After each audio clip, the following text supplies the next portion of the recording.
जब समय ही नहीं था, न प्रकाश था, न अंधकार था, न ऊपर आकाश था, न नीचे जल था, न दिशाएं थीं, न दूरियां, सब कुछ थमा हुआ था। मौन, स्थिर, जहां कुछ भी नहीं, वहीं उस महाशून्य के गर्भ में एक अनजानी अनसुनी कंपन उठी। वह किसी दिल की धड़कन नहीं थी, पर कुछ धड़कने जैसा शुरू हुआ। सन्नाटे ने पहली बार शोर सुना। एक चेतना जागी जो स्वयं को खुद से पहचानने लगी, जैसे नींद से कोई अनंत शक्ति जागी हो। उसी पल, उसी क्षण शिव प्रकट हुए। ध्यान दीजिएगा, शिव बने नहीं, शिव हो गए। शिव ने किसी कोख से जन्म नहीं लिया। शिव स्वयंभू है, शिव बस हो गए। जब देव भी अज्ञान में थे, जब अस्तित्व का कोई नियम नहीं था, तब शिव ने मौन रहकर भी ज्ञान दिया। किसी गुरु के बिना, किसी शिष्य के बिना, शिव स्वयं ब्रह्मांड के पहले गुरु बने। अभी रुकिए मत, चलते रहिए। इस गहराई को महसूस कीजिए। शिव उन 5 तत्वों से बाहर हैं जिनसे हम बने हैं, पर विडंबना देखिए, वे पांचों तत्व उन्हीं के भीतर हैं। शिव में तुम, मैं, यह दुनिया, देवता सब जन्मे हैं। शिव वह अस्तित्व है जो कभी जन्मा ही नहीं, और जो जन्मा नहीं तो वो मर भी नहीं सकता। तो फिर आखिर ये शिव है कौन?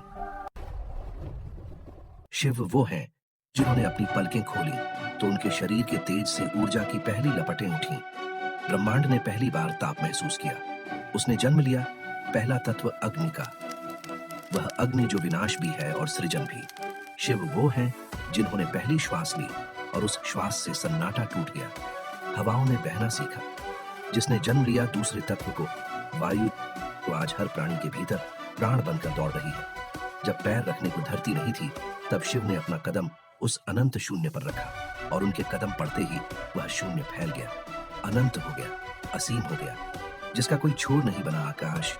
उनकी जटाओं से लिपटी हुई ऊर्जा ठंडी हुई, रहस्यमयी बूंदें टपकी। वह बूंदें इकट्ठी हुई, एक बहाव जागा। सूखे ब्रह्मांड में जीवन की नमी पहली बार जन्मी, और वह तरल पदार्थ बना, जल। तब उन्होंने सृष्टि को ठोस करने के लिए पहली बार अपनी मुट्ठी खोली, तो एक धूल से भी 865 खरब गुना छोटा सा एक कण गिरा। वह कण ब्रह्मांड में घूमता गया, जुड़ता गया, रूप लेता गया, और हमारे पैरों के नीचे का आधार तैयार हुआ, पृथ्वी। शिव अकेले थे, पर उनका वह अकेलापन खाली नहीं था, वह एकांत था। उसी अकेलेपन में पूरी सृष्टि छिपी थी, उसी में वह पांचों तत्व छिपे थे। उन्होंने स्वयं को फैलाया और अपने ही अंश से सबको जन्म दिया। लेकिन यहाँ एक प्रश्न आता है, जिसने सृष्टि को जन्म दिया, उसे जन्म देने वाला कौन? जिसका कोई आरंभ ही नहीं, जिसका कोई कल नहीं था, उसके माता पिता कौन? जो खुद ज्ञान का पहला और अंतिम स्रोत है, उसके गुरु और शिष्य कौन? जो निर्जीव में भी चेतना भर देता है, उस आत्मा का परमात्मा कौन? जब वही सत्य की एकमात्र नींव है, तो फिर सत्य से ऊपर कौन सा सत्य? तो फिर ये शिव है कौन? एक कथा कहती है, शिव विष्णु की भौहों के बीच से निकले तेज हैं। दूसरी कथा कहती है, वे ब्रह्मा के स्पर्श से रुदन करते हुए एक बालक रूप में रुद्र बनकर शिशु बने। लेकिन तीसरी कथा इन सबसे परे है। वह कहती है, तब न ब्रह्मा थे न विष्णु, तब था केवल अग्नि का एक अनंत स्तंभ। ब्रह्मा और विष्णु, देवताओं के देव, हंस और वराह बनकर उस स्तंभ का शुरुआत और अंत ढूंढते ढूंढते हार गए, थक गए।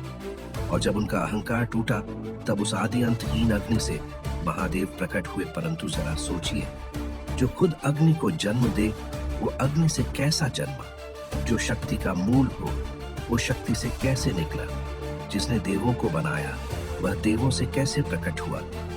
यही वह जगह है जहां इंसानी तर्क हार जाता है, जहां कथाएं रुक जाती हैं। पर शिव का सत्य यहीं से शुरू होता है। शिव को किसी कथा की जरूरत नहीं, कथा को शिव की जरूरत है, ताकि वह पवित्र हो सके। शिव को किसी सबूत या प्रमाण की जरूरत नहीं।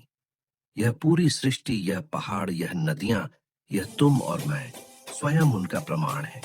वे कारणों का कारण है, वे हर प्रश्न का अंतिम उत्तर है। वे जन्म और मृत्यु की इस श्रृंखला के बाहर है। इसलिए उनका कोई पहला दिन नहीं और कोई अंतिम दिन नहीं। अर्थ वही है जो शास्त्र धीरे से कानों में फुसफुसा कर कहता है, शिव जन्म नहीं लेते, सृष्टि उन्हें प्रकट करती है ताकि वह चल सके। जब न समय था न दिशा, तो माता पिता का विचार भी नहीं था।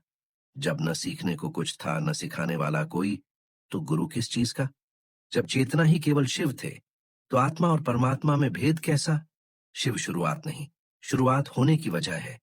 शिव अंत नहीं, अंत के बाद भी जो राख में शेष रह जाए, वही भस्म, वही शिव है। न जन्म, न मृत्यु, न आरंभ, न समाप्ति, न गुरु, न शिष्य, सिर्फ एक सत्य, अटल, अमर, अविनाशी, शिव है। जहां सृष्टि आज भी रुककर सोचती है, मैं कैसे बनी, मैं कहां से आई, वहीं शून्य से शिव की आवाज आती है, तुम बाद में आए, पहले मैं था। तो दोस्तों, अगर आप इस शून्य से अनंत की यात्रा में यहां तक आ ही गए हैं, और अगर आपके भीतर भी उस आदि अनंत शिव का अंश जागा है, तो कमेंट में पूरी ऊर्जा के साथ हर हर महादेव जरूर लिखें।